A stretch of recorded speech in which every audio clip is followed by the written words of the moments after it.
My impression is that cloud gate in the last 35, 38 years, they have evolved quite a bit. In the early days, they tried to work the kind of mythology and legends and stories, incorporate that into their dance and into their repertoires.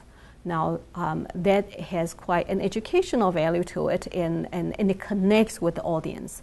Whether you are 4 years old or you are 80 years old, there's something that you can take from it.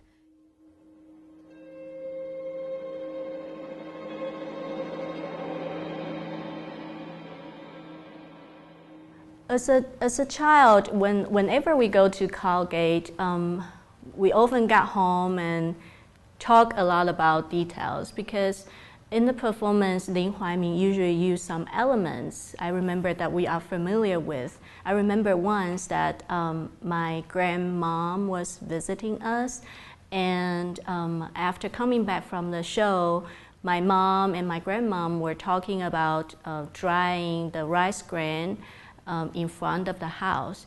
And of course, I don't have that experience, because when I was a child, after they harvest the rice grain, they would sell it to the factory, and the factory would dry them with the machine.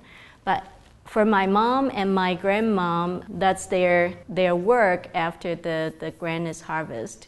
So it was very interesting for them to see that this is used in the performance.